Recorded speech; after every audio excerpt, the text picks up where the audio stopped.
Bonjour à tous et bienvenue dans cette nouvelle vidéo un peu inédite sur la chaîne car oui, aujourd'hui je vais vous parler de livres, d'un cycle de livres plus particulièrement au lieu de jeux vidéo. Voilà, il ne faudra pas hésiter à me dire si c'est un problème, mais j'avais très envie de le faire depuis un moment. Pour être tout à fait honnête, j'avais lancé à l'époque, donc il y a plus d'un an et demi, une vidéo plus sur les bouquins qui s'appelle Métaphorique, le petit arrobas métaphorique sur YouTube. Je vais essayer de vous le mettre en description, pas que ça soit compliqué, mais en ce moment j'ai pas de tête. Ça vous permettra d'aller checker un petit peu les vidéos. Il y en a que je sais plus 4 ou 5 sur des styles bien particuliers car je suis très ouvert. La fantasy est mon cycle préféré dans toutes ses déclinaisons, il y a très peu de choses que je n'aime pas. Et puis je me suis mis à lire du policier, je me suis mis à lire de la littérature tout à fait lambda, je peux lire du Bernard Werber. Bon, allez voir la chaîne, les formats sont beaucoup plus chiadés que ce que ça va être là. Ici c'est juste une prise de température. Je vais essayer de vous expliquer un petit peu de façon très brève, ça va pas prendre la tête, vous inquiétez pas, je vais chapitrer la vidéo, ce qu'on va faire ici. Alors, déjà, on sera sur un format talk, c'est-à-dire que je me suis prévu un film conducteur que j'ai devant moi, quelque chose de pas du tout écrit, parce que sinon je me mets à lire et c'est pas du tout intéressant pour vous. Donc voilà, on va être... J'ai des petits mots, je sais où je vais, je sais comment je construis, mais on va discuter. Ça sera un format court pour débuter, bien sûr, tout cela pourra évoluer, c'est mon troisième point. N'hésitez pas à me dire dans les commentaires, là je vais vraiment avoir besoin de vous, savoir si ça vous plaît ou pas. Ma chaîne est vraiment minuscule, on est au balbutiement, même si ça fait un moment que je l'ai maintenant. Donc je peux me permettre des choses comme ça, mais si j'ai vos retours, c'est quand même mieux. Il n'y aura pas de spoil, c'est-à-dire que ce n'est pas un groupe de lecture qui discute du livre qu'ils ont lu, mais bien le but c'est de vous donner envie d'acheter cette trilogie, envie de lire ces livres. Donc il n'y aura pas de spoil direct, je ferai attention. Voilà, au niveau du déroulé, on va très vite parler de l'auteur, quelques petits points. Je vais parler de mon ressenti, c'est pas une fiche lecture du tout. On verra s'il y a eu des adaptations, que ce soit, je sais pas, en série, en film, en BD ou ce genre de choses. Mais voilà, c'est pas du tout littéraire. Voilà, vous savez déjà tout pour l'introduction. 2 minutes de vidéo, je pense que c'est pas mal, dans le sens où ça va assez vite. On va directement passer à la partie 1. Allez, l'auteur c'est Hugh Howey. Donc il a été successivement capitaine de yacht et de bateau de croisière, puis il a été employé dans une librairie universitaire. On commence à se rapprocher tout doucement des livres. Il écrit dans ses moments libres et il tente d'avoir une publication, mais ça ne fonctionne pas. Et en plus c'est très lent. Donc il se tourne vers Amazon tout simplement et il s'auto-publie, chose qu'on nous dit de surtout pas faire. Même les gros auteurs le disent parce que souvent il y a une raison sous-jacente, mais il y a des exceptions. Palioui, je sais que J.K. Rowling pour Harry Potter aussi, elle a vachement pinaillé. Vous avez vu où ça en est aujourd'hui. Donc voilà, en fait il va publier une nouvelle et cette nouvelle va se passer dans l'univers de Silo et il va, hop, après faire son premier roman. Je les ai tous devant moi en format poche. Voilà, on va pas tous les passer de toute façon un par un. Ça vous permet de voir. Donc ça, c'est en 2012. Donc après, ça crée son premier roman. Et maintenant, c'est devenu un véritable phénomène. Il a été traduit dans je ne sais combien de langues, je crois 40. Quand vous voyez 40 langues sur un roman, c'est que ça y est, c'est gagné. Il y a 300 000 lecteurs en France. Donc voilà. 300 000 lecteurs, c'est plutôt pas mal. Et il y a une adaptation sur Apple TV. Oui, en série, on en parlera un petit peu plus tard. Voilà, donc ça me fait toujours un petit peu rire parce que les auteurs, ils ont toujours des histoires de fous. Et encore une fois, je sais que c'est normal, il faut qu'ils aient un joli background, c'est ce que les gens aiment, mais ça me fait sourire et c'est pas du tout négatif. Mais voilà, on se dit que ce genre de gars, ils auraient pu faire n'importe quoi, tout les aurait ramenés à un moment donné, à l'écriture. Voilà pour l'auteur, on va passer directement euh, à la prochaine partie qui va être de parler du livre en lui-même. Donc si on prend le synopsis de Silo, donc on est dans un monde post-apocalyptique. Moi ça m'a beaucoup fait penser à Fallout au début, je me suis même dit ouais Fallout ça existe depuis les années 90, c'est pompé machin. Non, non, au début peut-être, mais non, non. Donc en fait, il y a quelques milliers de personnes, on apprend qu'ils sont en train de vivre. Tout ce qu'on sait, c'est qu'ils sont dans un endroit qu'ils ont appelé le silo, donc ils sont souterrains, ça ils se rendent bien compte. Il y a 144 étages, voilà. Souvent, les basses besognes en bas, tout ce qui est machine pour faire fonctionner le silo. Oui, encore une fois, ça nous fait rire, mais est-ce que c'est pas comme ça dans la vraie vie, Les gens qui sont au niveau socialement des fois un peu méprisés, est-ce que c'est pas eux qui font tourner là le silo? dans la vie, la société, je ne sais pas, on pourrait en débattre. Ce n'est pas non plus le lieu, mais c'est intéressant de se questionner. Voilà, tout en haut, je vous le dis, il y a un écran géant qui donne sur l'extérieur qui est dévasté. Voilà. Et les règles sont très strictes, elles sont très précises. Même pour avoir des enfants, il faut attendre la loterie qui va tirer un numéro. Et si vous en faites partie, vous aurez un temps donné pour avoir droit d'avoir des enfants. C'est comme ça. Et donc ces règles-là, si vous ne les respectez pas tranquillement à la lettre, eh bien on va vous dire dehors. Dehors, ça s'appelle le nettoyage. On va vous demander souvent de nettoyer les capteurs pour que l'écran géant, enfin la vitre plutôt, l'écran géant à la cafétéria qui est tout en haut du silo, qui donne sur l'extérieur, soit nettoyé et donc permettre aux gens qui sont encore à l'intérieur de savoir que ce qui est à l'extérieur, c'est pas pour eux, c'est non. Voilà. Peut-être que vous avez l'impression que je vous donne beaucoup d'éléments, ne vous inquiétez pas, c'est dit très très vite. Donc, et on est toujours sur du 4e de couverture, c'est pour ça que je me le garde en support pour pas faire de boulettes et pas spoiler. Voilà, mais ce qui va être intéressant, et je préfère vous le dire tout de suite, c'est que eh bien, l'espèce humaine, elle est intéressante. Il y a des gens qui aiment se conformer à la règle. Alors attention, là, on va parler un petit peu de stéréotypes de caractère. Je ne juge personne, je ne me mets dans aucune catégorie, on n'est pas là pour parler des uns et des autres. Mais voilà, vous savez qu'il y a des gens qui kiffent respecter les règles, ça les rassure, il y en a qui sont nés comme ça, et d'autres à l'inverse. Eh bien, le but, c'est un petit peu justement d'aller, eh bien, franchir la limite, la règle, ça les saoule. Il y en a qui sont curieux, et c'est bien ça qui va être super intéressant. Déjà, on va le dire, le rythme, il est effréné. Ça envoie, ça envoie, ça envoie.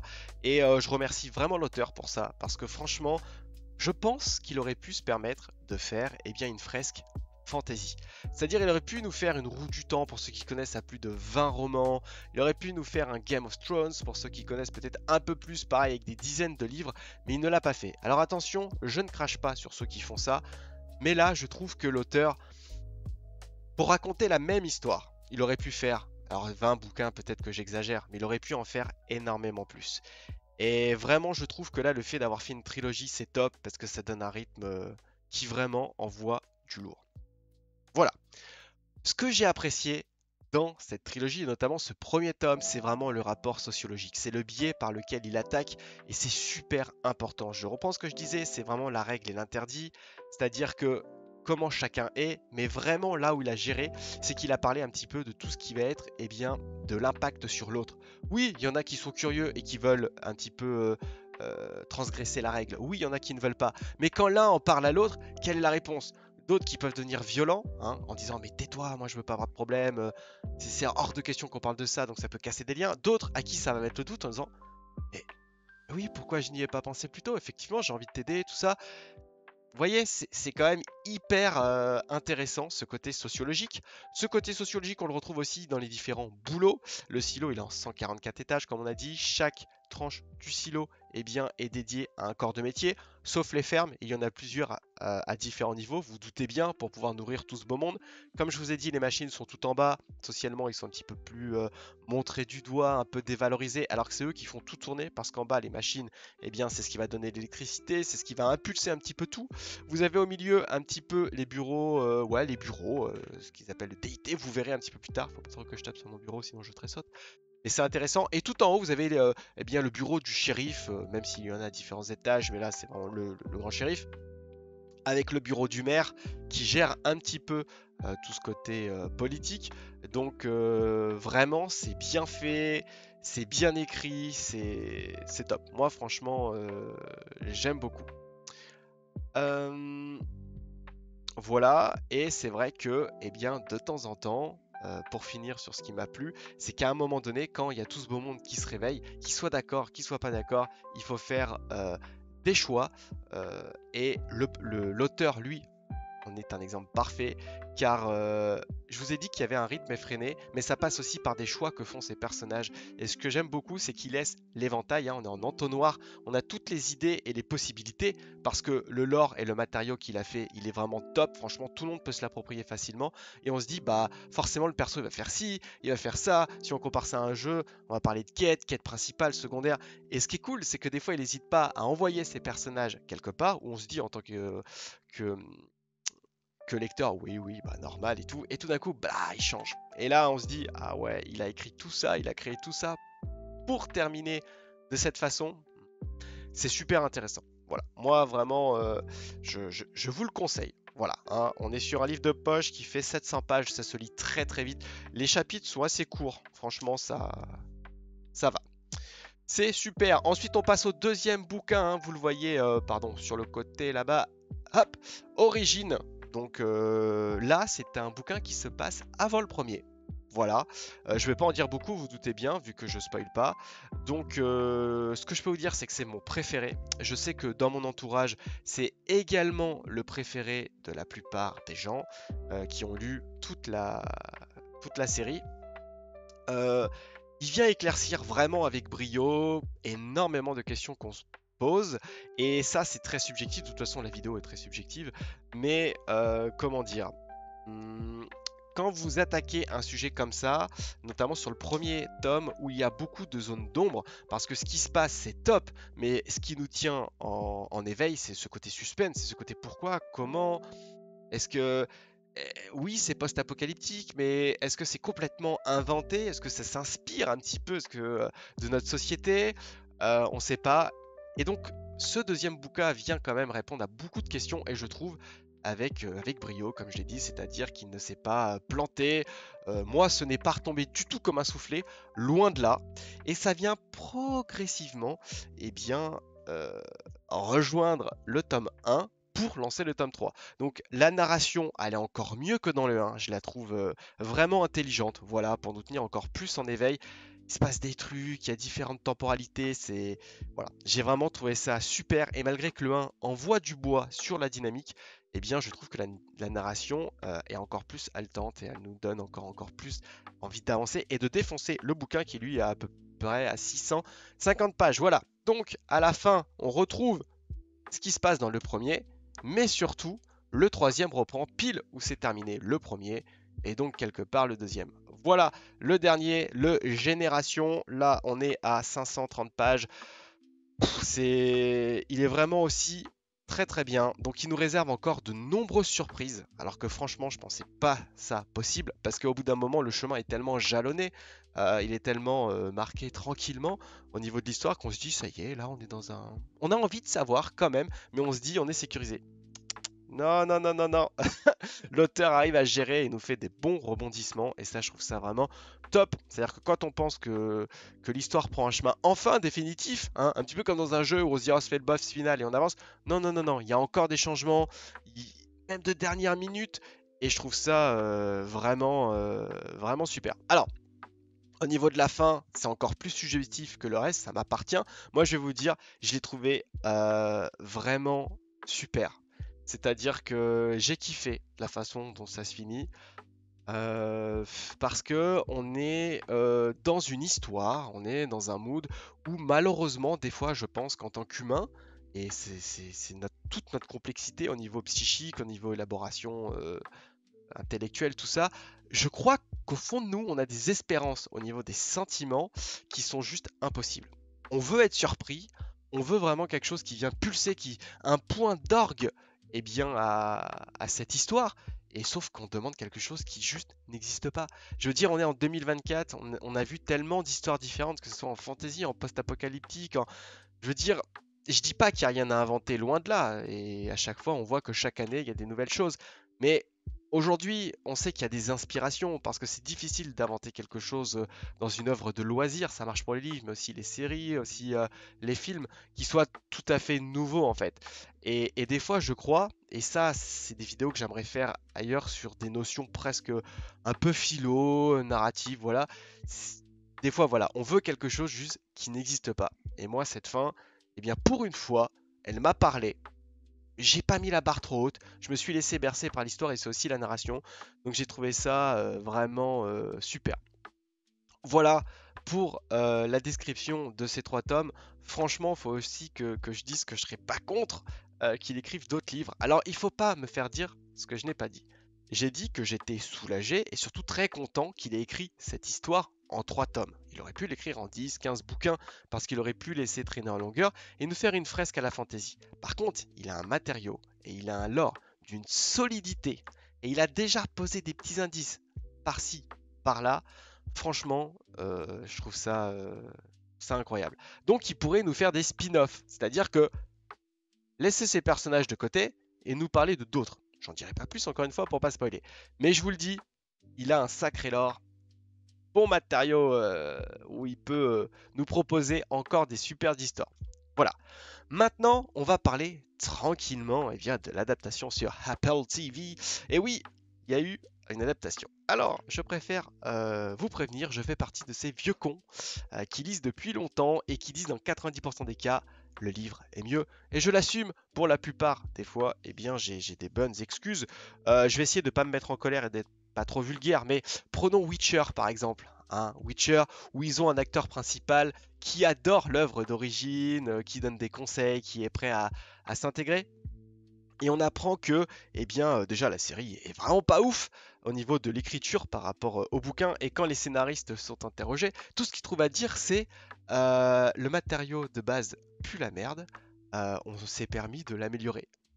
Voilà. Alors, bon les gars, votre taf c'est d'inventer des histoires, vous n'êtes pas foutus de le faire. Du coup, vous êtes obligés de prendre des matériaux qui existent, à savoir des bouquins. Je veux dire, le nombre de films et de séries inspirés d'eux, adaptés d'eux, je veux dire, on ne les compte plus. Donc, votre taf c'est juste d'adapter quelque chose qui est solide pour nous faire rêver. Et derrière, vous arrivez à critiquer. Bon, c'est une parenthèse. Oui, j'étais en colère. Oui, il fallait que je le dise. Moi, ils m'ont saoulé. Et d'ailleurs, je suis pas le seul parce que vu comment ça se termine, on sait déjà à l'heure actuelle qu'il y aura une autre saison avec l'autre acteur et c'est tout. Désolé pour lui, je n'ai rien contre lui, mais vraiment les scénaristes ils m'ont saoulé. La showrunneuse aussi, j'ai pas du tout aimé ses prises de parole.